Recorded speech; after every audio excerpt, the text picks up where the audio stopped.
हे रविंदर भैया का कहतारा हो? एके सेट्टी भैया ध्यान दिया हो। अरे बोला बोला। एगो औरत हाँ हाँ अपना पति से का कहतिया हो? कैसे कहती है भाई? अपना दिल के दर्द। अपना दिल के दर्द हाँ कौना भाव में कहतिया? करवट फेराए बलम काहे करेला शरम।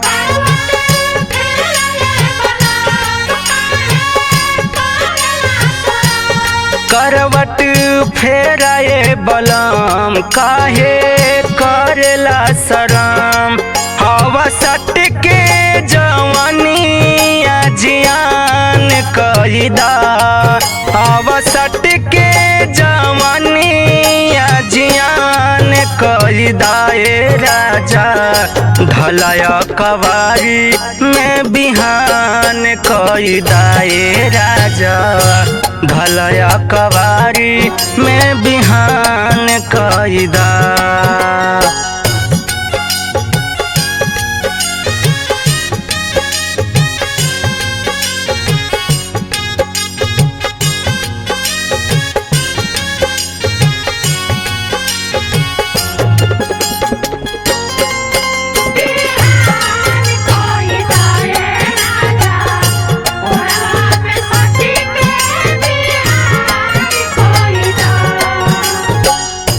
बितेला रात सुहानी सुनिए दिलबर जानी। जवन हम कहिले राजा हमार तनी बतिया मानी।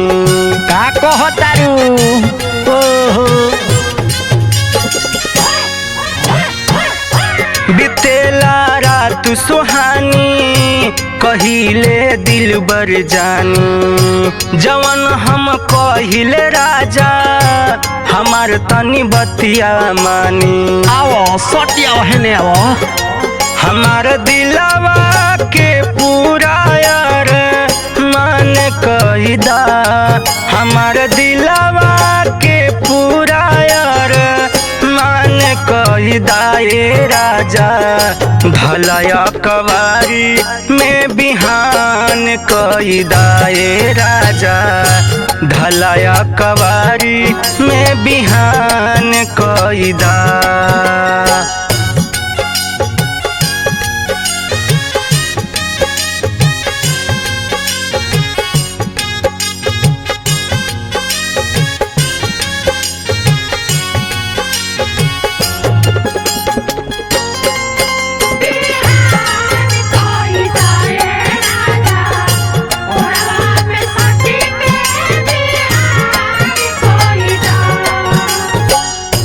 रविंदर तुहके काहे बोला ना होले लरजी।